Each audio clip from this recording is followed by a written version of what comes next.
This is a continuation of the single greatest witch hunt of all time. We have a rogue judge who rules that properties are worth a tiny fraction, 1/100th, a tiny fraction of what they actually are. We have a racist attorney general who's a horror show, who ran on the basis that she was going to get Trump before she even knew anything about me. She used this to run for governor. She failed in her attempt to run for governor. She had virtually no polling. She came back and she said, well, now I'll go back to get Trump again. And this is what we have. It's a scam. It's a sham. There was no crime.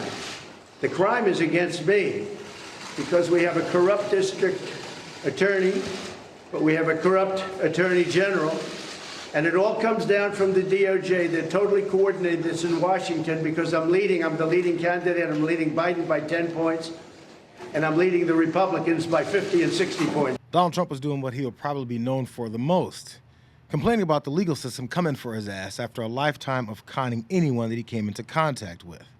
This time, it wasn't about inciting an attempt to overthrow the country, sexually assaulting someone, leaning on Georgia election officials to cheat for him, or hoarding extremely classified documents after he left the White House. None of that crazy stuff. This time, it was only about civil charges that he inflated his assets and committed business fraud. But he's got an answer for that, too. We have a clause in the contract which tells, essentially, buyer beware. The contract is very, very, if you take a look and you speak to the banks, and you will, I hope you speak to the banks, because the banks got paid in full. I hope you speak to the banks. But we have a clause in the contract. It's like a buyer beware clause. It says when you take a look at the financial statement, don't believe anything you read. This is up front. Don't believe anything you read. Some people call it a worthless clause because it makes the statement and anything you read in the statement worthless. It says go out and do your own research, go out and do your own due diligence. You have to study the statement carefully. Do not believe anything. In fact, it's so strong that people read it and they don't even accept it. They don't even want it. They don't even use it. Essentially what he's saying there is that the banks should have known better than to work with him. I mean, there's a clause there that tells them not to trust a word or number that I've given them at all.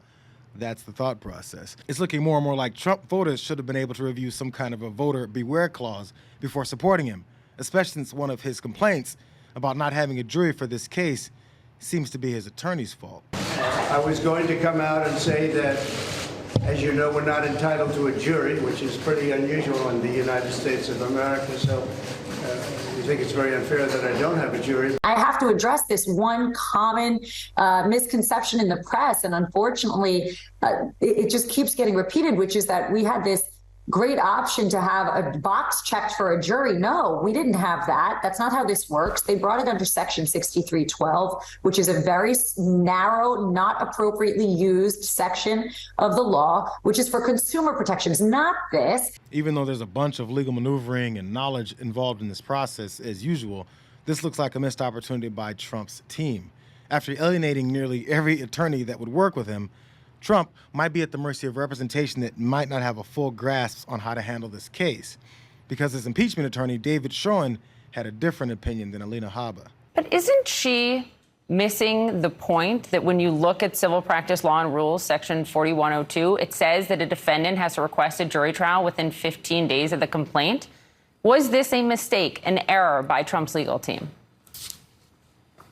It's a very interesting issue. The judge yesterday apparently said that there's no jury trial because no one asked him for one. So they're both sort of right. I personally, if you're asking my personal professional opinion, would have filed a demand for a jury trial under Section 4102. But I would have filed a jury demand to litigate the issue because here there are very severe monetary punishments at issue potentially. And I think there's a strong argument to be made for the right to a jury trial. Incompetence along with the defendant that won't stop talking or posting threats to intimidate and possibly get rid of the people doing their jobs, like Judge Engoron's law clerk, who Trump targeted with a since-deleted attack, where he included a Twitter post from an account that named Judge Engoron's principal law clerk and featured an image of her standing with Senate Majority Leader Chuck Schumer.